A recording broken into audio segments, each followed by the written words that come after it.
நடுகல்களை வணங்கக்கூடிய வழிபடக்கூடிய ஒரு வழக்கத்தை கொண்டவர்கள் தான் தமிழர்கள், எளிய மக்கள். அப்ப அந்த இடத்திலே பெருதெய்வ வழிபாடு என்று ஒன்று வருகிற போது மிக மோசமான பாரதூரமான விளைவுகள் நடக்கின்றன. எல்லாவற்றையுமே மாற்றக்கூடிய ஒரு போக்கு இன்றைக்கு வந்து கொண்டிருக்கிறது என்பதை படைப்பாளிகள் தொடர்ந்து சுட்டிக்காட்டிக் கொண்டே இருக்கிறார்கள். அன்பார்ந்த தோழர்கள், ஒரு 3 நான் ஃபிக்ஷன் நூல்களை மட்டும் சொல்லி என்னுடைய உரையை நான் நிறைவு செய்யலாம் என்று நான் நினைக்கிறேன். மிகவும் எனக்கு பிடித்த நூல்கள். அதில் ஒன்று காட்சன் சாமுவேல் எழுதிய பனை எழுக என்கின்ற ஒரு நூல். தமிழ்நாட்டுக்கென்று எந்த மரம் அடையாள மரம் என்று கேட்டால் நாம் என்ன சொல்ல முடியும்? பனைதான். ஆனா எல்லா இடத்திலும் பனை இருக்கிறதா? பனையை உண்மையிலேயே நாம் பாதுகாக்கிறோமா என்கின்ற ஒரு கேள்வி நமக்கு இருக்கிறது. இந்த நூல் அந்த விசனத்தை, அந்த கரிசனையை அதிகப்படுத்துகிறது. இதற்கு அருண்மொழி நங்கையும் ஜெயமோகனும் அற்புதமான ஒரு முன்னுரை எழுதியிருக்காங்க. ஜெயமோகன் சொல்லுகிற ஒரு வரியை சொன்னாவே இந்த நூல் எப்படியான நூல் என்பது உங்களுக்கு தெரிந்துவிடும். தன்னுடைய முன்னுரையில், சின்ன சுருக்கமான முன்னுரையில் ஜெயமோகன் குறிப்பிடுகிறார், நான் பொறாமைப்படுகின்ற எழுத்து நடை கொண்டவர்கள் மிகச் சிலரே தமிழில், அதிலே காட்சன் சாமுவேலின் எழுத்து நடையும் ஒன்று என்று எழுதுகிறார். அப்படி என்று சொன்னால் அந்த நூல் எப்படி இருக்கும் என்பதை உங்களுடைய கற்பனைக்கு நான் விட்டு விடுகிறேன். அவ்வளவு இயல்பான, மனதிற்கு நெருக்கமான ஒரு கதையை சொல்லக்கூடிய ஒரு மொழி நடை அந்த நூல். பனை எழுக தன்னரம் இந்த நூலை வெளியிட்டிருக்கிறது. நண்பர்களே, ஒரு சின்ன ஒரு நாட்டுப்புற கதையை அருண்மொழி நங்கை அந்த நூலில் வந்து சொல்றாங்க. ஒரு பெண்ணு, நலத்தங்காள் கதையை போல நிறைய பிள்ளைகள் இருக்காங்க, பஞ்சகாலம், பிள்ளைகளை பாதுகாக்க முடியல, ஒரு கிணத்துல வந்து குச்சிடுறாங்க குழந்தைகளோட. அந்த கிணறு நாக லோகத்திற்கு போகக்கூடிய ஒரு வாசலை கொண்டது. அங்க நாக அரசனை பார்க்கிறாங்க. ஏன் இந்த மாதிரி நீ செஞ்சிட்ட, என்ன இந்த மாதிரியான ஒரு முடிவு எடுத்துட்டுன்னு அவன் கேட்கிறான். என்னால் முடியல, பஞ்சத்தை என்னால் தாங்க முடியல, என்னுடைய குழந்தைகளை நான் எப்படி வளர்ப்பது? சரி, நான் உன்னோடு 2 பேரை அனுப்புகிறேன் உதவிக்கு, அவர்கள் உன்னுடைய வாழ்க்கையை பார்த்து கொள்வார்கள் என்று அந்த அரசன், நாக அரசன் அனுப்புகிறான். அதில் ஒருவர் வந்து காராளன், இன்னொருவன் கரியன். இந்த கரியன் தான் எருமை மாட்டாக மாறியதா, அந்த காராளன் தான் பனைமரமாக மாறியது என்று அருண்மொழி நங்கை ஒரு நாட்டுப்புற கதையை அங்கே மேற்கோள் காட்டி ஒரு ஒப்புமையை மிக நுட்பமாக வைக்கிறார்கள். நம்ம ஒரு பௌதீக மரபுல, பிராணிக மரபுல வந்து கல்பக விருட்சம்னு தென்னையே சொல்றோம், காமதேனு காராம்பசுவை சொல்றோம். அதற்கு நேர் எதிராக எருமையையும் பனையையும் வைக்கக்கூடிய ஒரு தன்மை நாட்டுப்புற மக்களிடத்தில் அந்த கதைகளிலே இருக்கிறது என்று அவர்கள் சொல்லி இந்த பனையினுடைய ஆற்றலை அவர்கள் விளக்குகிறார்கள், அதனுடைய பயன்பாட்டை விளக்குகிறார்கள். இந்த மேடையில் அதை சொல்வது பொருத்தமாக இருக்கும். தமிழ்நாடு அரசு 2023ஆம் ஆண்டு மாண்புமிகு முதலமைச்சர் அவர்கள் 1 கோடி பனைக்கன்றுகளை நட வேண்டும் என்ற ஒரு திட்டத்தை அறிவித்தார். நேற்று ஒரு செய்தி வந்திருக்கிறது, 43 லட்சம் பனைக்கன்றுகள் இதுவரைக்கும் நடப்பட்டிருக்கிறது என்று சொல்லி ஒரு செய்தி. பனை விதைகள் நடப்பட்டு இருக்கின்றன என்று சொல்லி எங்களுடைய பள்ளியில் கூட நாங்கள் வந்து நட்டோம். அப்ப இப்படியான இந்த பனையின் மீதான, நீங்க இஸ்ரேல் அப்படின்னு சொன்னா ஒலிவ மரத்தை ஒரு அடையாள மரமாக சொல்லலாம், அல்லது மத்திய கிழக்கு நாடுகள் என்று சொல்லுகிற போது ஈச்ச மரத்தை உங்களால் சொல்ல முடியும். அப்படி ஒரு அடையாளபூர்வமான ஒரு மரமாக நாம் நினைத்தாலும் அதை நாம் மாற்றுகிறோமா, அதை பராமரிக்கிறோமா என்கின்ற ஒரு கேள்வி நமக்கு இருக்கிறது. அந்த ஒரு கரிசனையை இந்த நூல் உருவாக்குகிறது. ரொம்ப முக்கியமான ஒரு நூலாக நான் கருதுகிறேன். இன்னொன்று முத்துகிருஷ்ணன் எழுதிய தூங்கா நகர நினைவுகள் என்று மதுரையை பற்றி எழுதப்பட்ட ஒரு நூல். தமிழனுடைய தொன்மை என்பது, இரும்பு காலம் என்பது தமிழ்நாட்டிலே தொடங்கியது.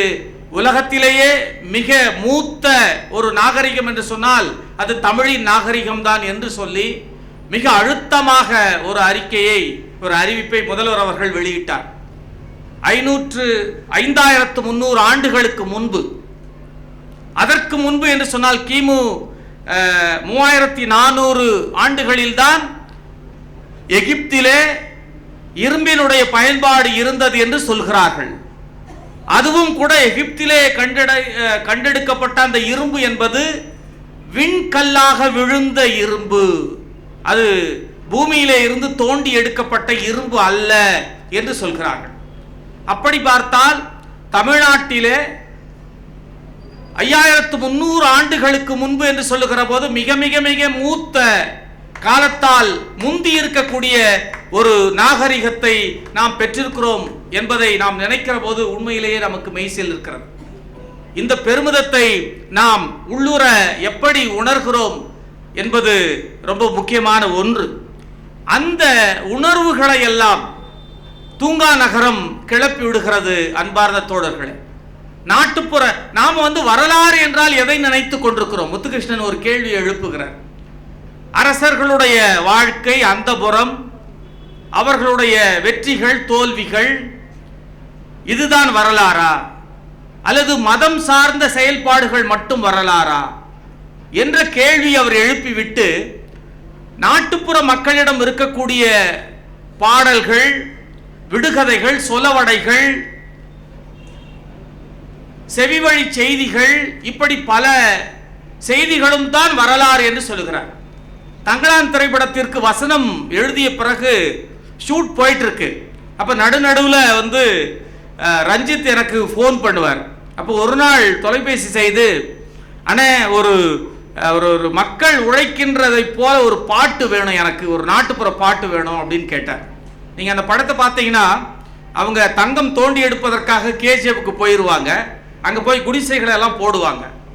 அப்ப குடிசைகளை போடுகிற போது அவர்கள் பாடிக்கொண்டு இருப்பதை போல ஒன்று. அதற்கு முன்பாக கிராமத்திலிருந்து அவங்க கேஜிஎஃப்க்கு போவாங்க. அப்ப அந்த மினிக்கி மினிக்கி பாட்டுக்கு முன்னாடி ஒரு பாட்டு போட்டிருக்காங்க. நம்ம உமாதேவி அவர்கள் எழுதிய அற்புதமான ஒரு பாட்டு, மிக நீண்ட காலத்திற்கு பிறகு விவசாய தன்மையை சொல்லக்கூடிய ஒரு பாடலாக அது அமைந்தது ஜிவி பிரகாஷ் அவர்களுடைய இசையில். அப்போ அந்த இடத்திலே ஒரு நாட்டுப்புற பாடலை பயன்படுத்தினால் எப்படி இருக்கோ, எனக்கு தொண்டை மண்டல பகுதியில் இருக்கக்கூடிய அறுவடை சமயத்திலே பாடக்கூடிய பாடல் ஏதாவது இருந்தால் எனக்கு அனுப்புங்க அப்படின்னு சொன்னார். உடனே நான் தேடி போய் பார்த்தபோது உண்மை என்னன்னா, இன்றைக்கு நாட்டுப்புற பாடல்களை பாடுகிற ஆட்களே இல்லை. ஒரு 70 வயது 80 வயது நிறைந்த மூதாட்டிகளும் முதியவர்களும் தான் பாடுகிறார்கள். அதற்கு பிறகு இருக்கக்கூடியவர்களுக்கு அந்த நாட்டுப்புற பாடல், நாட்டுப்பாட்டு என்பது என்னவென்று தெரியவில்லை, அல்லது அது வழக்கொழிந்து போகக்கூடிய ஒரு சூழலிலே இருக்கிறது. ஒரு பாட்டு எனக்கு கிடைச்சது.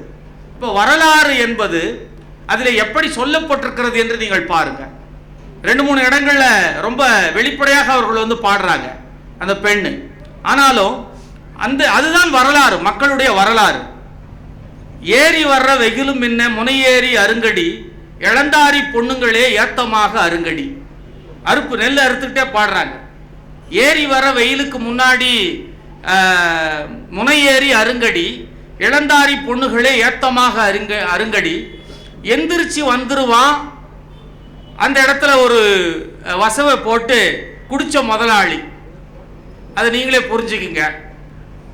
எகிரி குதிச்சு வந்துருவான் மிட்டா மெராசு முதலாளி, எட்டி எட்டி அருங்கடி இளவட்ட பொண்ணுங்களை, அங்க ஒரு வசவு போட்டு மேல தேங்காய் உடைப்பான் என் பட்ட முதலாளி.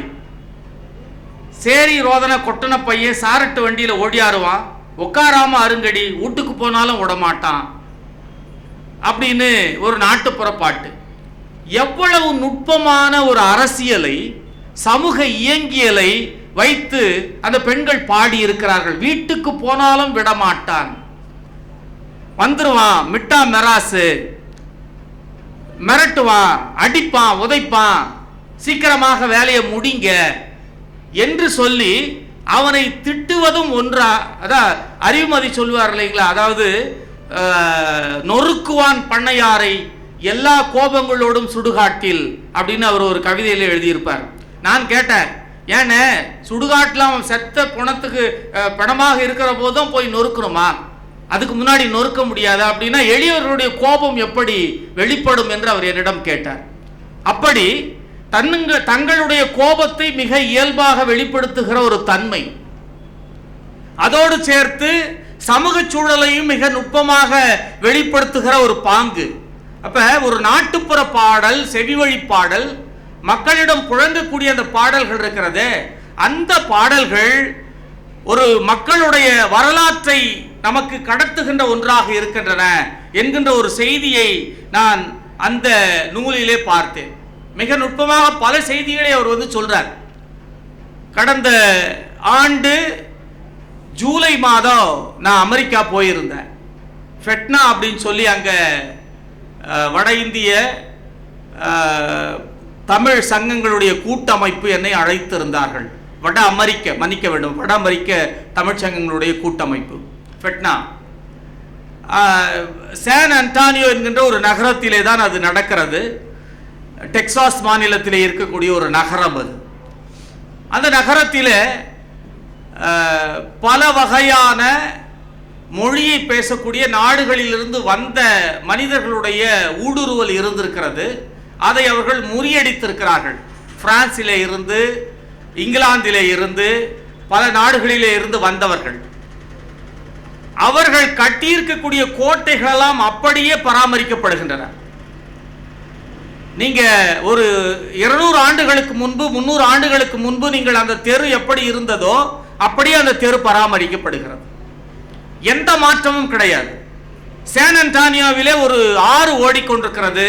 அந்த ஆற்றை அவ்வளவு அழகாக அவர்கள் மேம்படுத்தி அதிலே நீங்கள் ஓரத்தில் கரையிலே நடைபெறுவதற்கோ அதிலே படகு சவாரி செய்வதற்குமான ஏற்பாடுகளை செய்திருக்கிறார்கள்.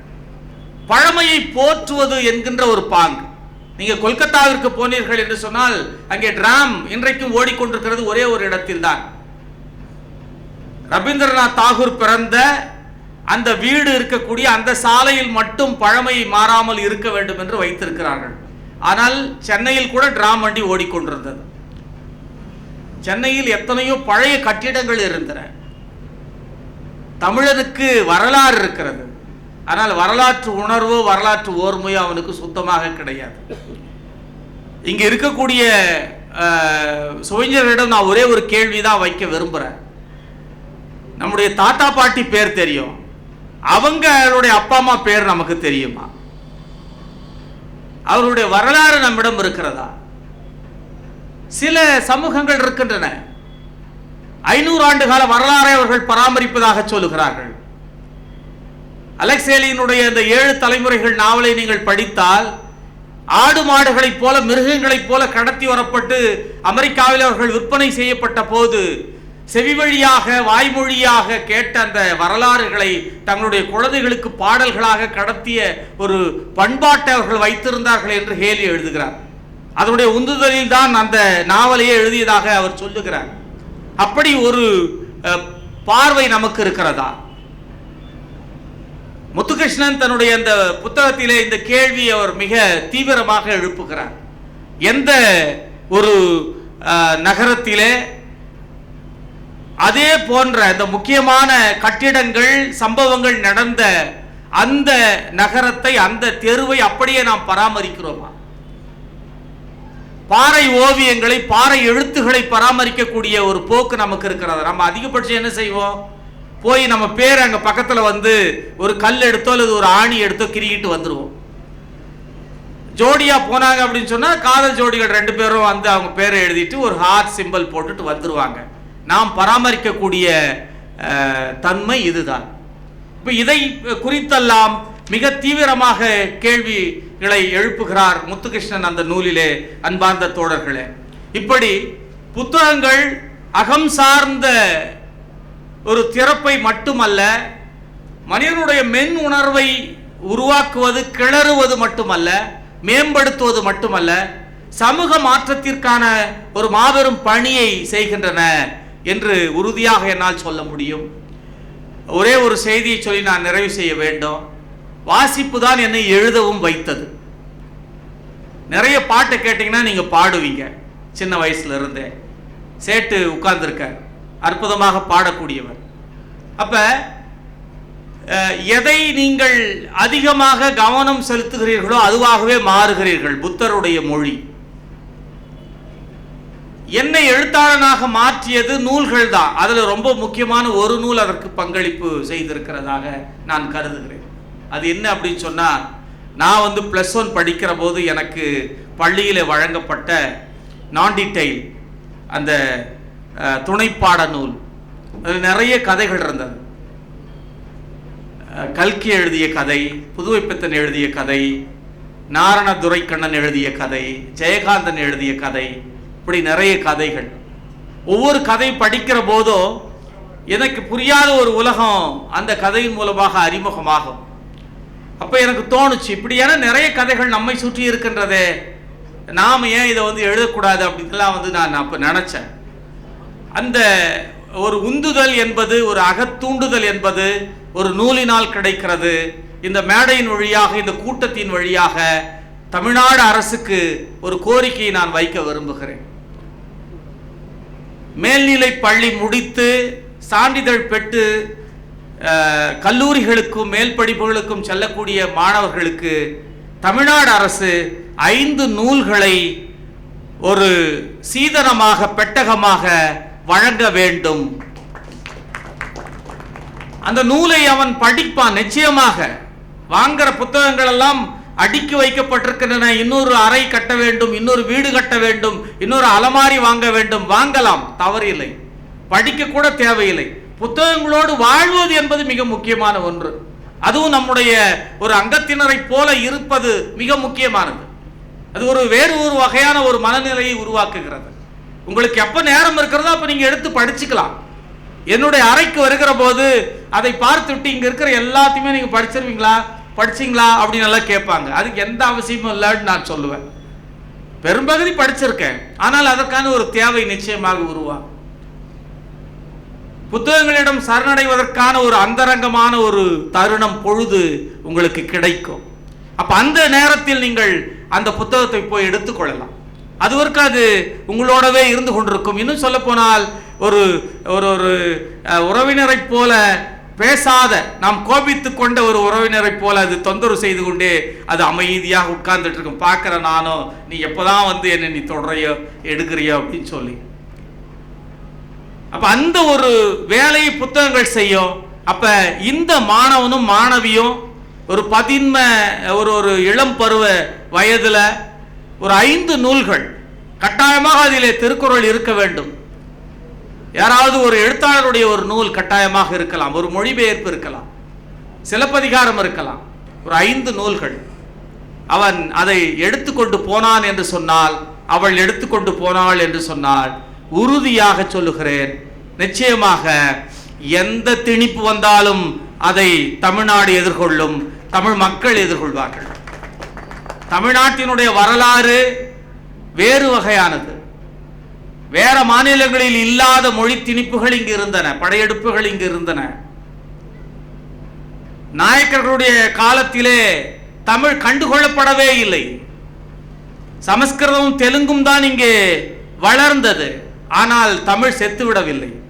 இன்னும் சொல்ல போனால் உலகில் இருக்கிற எல்லா மொழிகளை விடவும் மிகச்சிறந்த மொழியாக, இன்னும் இளமையோடு அது செம்மொழியாக நிமிர்ந்து நிற்கிற ஒரு தன்மை கொண்டிருக்கிறதை நாம் பார்க்கிறோம். அதற்கு அந்த ஆற்றல் இருக்கிறது. அந்த ஆற்றலை மேம்படுத்துவதற்கு இளைஞர்களிடம் அந்த சுவையை உருவாக்க வேண்டும், அதை கொண்டு போய் சேர்க்க வேண்டும். அந்த வேலையை தமிழ்நாடு அரசு மிக உறுதியாக செய்ய வேண்டும்.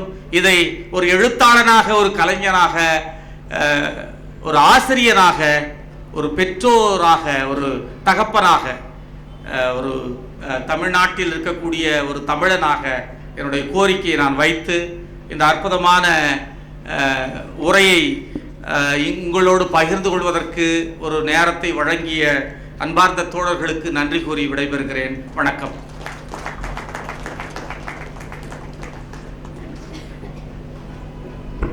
மதிப்பிற்குரிய முனைவர் வேலாயுதம் ஐயா நன்றி நவிலுக்கு முன்பு 2வது நாள் நிகழ்வில் கலை நிகழ்ச்சிகள் நடத்திய நகராட்சி மாதிரி பெண்கள் மேல்நிலைப்பள்ளி அவர்களுக்கான சான்றிதழை 90 மாணவிகள் பங்கு பெற்றார்கள்.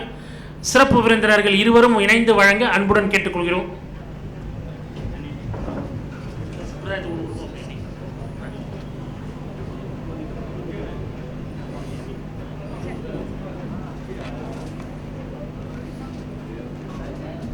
நீங்கள் ஒரு உரை கேட்டீர்கள். இவருக்கு வருடந்தோறும் 4 லட்சம் பேர் இவரை விரும்புவார்கள். இப்படி சொன்னால் உங்களுக்கு புரியாது. எங்கள் பாட புத்தகத்தில் 11ஆவதுல ஏதிலிக்குருவிகள்னு ஒரு தலைப்பு இருக்கு. அதிலிருந்து கேள்வி வந்துட்டாலும் சரி, அது நடத்தும் போதும் சரி, அப்படி மாணவர்கள் குதூகலிப்பார்கள். எல்லாரும் விடை எழுதுகிற அளவிற்கான வரிகள் இருக்கும். அதுதான் எங்களுடைய அழகிய பெரியவன் ஐயாவுடைய சிறப்பு. 11ஆம் வகுப்புல பிரமிழோட கவிதை ஒன்று இருக்கும். சிறகிலிருந்து பிரிந்த இறகு ஒன்று ஒரு பறவையின் வாழ்வை எழுதி சென்றது. அதே போல முன்பெல்லாம் கூடுகளையும் குருவிகளையும் பார்க்க கூட முடியவில்லை, முன்பெல்லாம் அடைமழை காலம்னு அவர் தொடங்கின அந்த வரிகள் எப்போதும் மாணவர்கள் மனதில் அப்படியே அழுத்தமாக பதிந்திருக்கும். இப்பொழுது வெறும் மாணவர்கள் மட்டும் கொண்டாடி தீர்த்தவரை நாங்கள் 2 ஆண்டு காலமாக வாசிப்பாளர்களும் கொண்டாடி தீர்க்க வேண்டும் என்பதற்காக இங்கே அழைத்து வந்திருக்கிறோம். அவருடைய பேச்சு அந்த தகவலை தந்திருக்கிறது என்கிற மன மகிழ்ச்சியோடு அவருக்கு நெஞ்சார்ந்த நன்றிகளை கூறிக்கொண்டு, முறையான நன்றியினை நம்முடைய பெருமைக்குரிய அழகிய பெரியவன் ஐயா அவர்கள் பல நாடுகளுக்கு சென்றிருக்கிறார். தமிழோடும் தளத்தோடும் இயங்கிக் கொண்டிருக்கிறார். சரியான புரிதலோடு நூல்களை எழுதி கொண்டிருக்கிறார் என்பதற்காகத்தான் அவருடைய நூலைத்தான் நான் எடுத்து எழுதுவேன் என்று எங்கள் ஐயா நெடுஞ்செழியன் ஐயா அவர்களிடத்தில் உறுதியாக நின்றேன் நான். எனவே அப்படி பல நேரங்களில் எனக்கு மிகப்பெரிய ஒரு முன்னுதாரணமாக இருக்கிற அழகிய பெரியவன் ஐயா அவர்களுக்கு நெஞ்சார்ந்த நன்றி. இப்போ அதே தீட்டு தான் நான் எடுத்துக்கிட்ட அந்த புத்தகம். அடுத்ததா எங்க அண்ணியார், அவங்க வீட்டில் சாப்பிடாதவர்கள் யாரும் இல்லை, அவ்வளவு உணவுகள் தருவார்கள். ஆனால் இங்கேதான் அவர்கள் அதிகமான செவி உணவு தந்தார்கள். அந்த உணவு மிக முக்கியமானது. அந்த செவி உணவையும் தருவதற்கு தயாராக இருக்கிறார்கள். எங்கள் அண்ணன் இனிமேல் போகிற இடங்களிலெல்லாம் எங்கள் அந்நியாரையும் பேச வைக்க வேண்டும் என்ற அன்பான வேண்டுகோள் வைத்து இன்றைக்கு தலைமை உரையாற்றிய அருமைக்குரிய டாக்டர் ஊரக வளர்ச்சி முகமை திட்டப்பணிகள் ஐயா அவர்களுக்கும், வரவேற்புரை நல்கிய நம்முடைய வட்டாட்சியர் பாலமுருகன் ஐயா அவர்களுக்கும், எதிரிலே கேட்டு செவிமடுத்த உங்கள் அத்துணை பேருக்கும் மீண்டும் ஒரு முறை நெஞ்சார்ந்த வாழ்த்துக்களை தெரிவித்துக் கொண்டு நாளைய நிகழ்ச்சி குறித்து உரையாற்றுகிறார். கொஞ்சம் கேட்டு நாளைக்கு கொஞ்சம் சீக்கிரம் வந்துருங்க. நாளை எக்கச்சக்கமான நிகழ்ச்சிகள் இருக்கின்றன. ஒரு இசை விருந்து, 2 பள்ளியினுடைய கலை நிகழ்ச்சி, மவுண்ட் செயின்ட் ஜோசப் மெட்ரிக் மேல்நிலைப்பள்ளியுடைய கலை நிகழ்ச்சி, ஸ்ரீ கிருஷ்ணா நாட்டியாலயுடைய கலை நிகழ்ச்சி உள்ளன. தொடர்ந்து பாவலர் சொல்லிலியன் அவர்கள் தெரிந்த குரலும் தெரியாத பொருளும் என்ற தலைப்பில் உரையாற்றுவார். எழுத்தாளர் அகர முதல்வன் அவர்கள் உலகெல்லாம் உணர்ந்து என்ற தலைப்பில் உரையாற்றுவார். கவிஞர் நெல்லை ஜெயந்தா தமிழகம் அறிந்த மிகச்சிறந்த பேச்சாளர் கவிஞர் அவர்கள் ஒருங்கிணை மனமறிய ஆவல் என்ற தலைப்பில் உரையாற்றுவார். நிகழ்ச்சி நாளை 3:30க்கு தொடங்கி நிகழும். அனைவரும் அன்புடன் வந்து வருகை தந்து அரங்கை சிறப்பிக்குமாறு அன்புடன் கேட்டுக்கொள்கிறோம். நன்றி.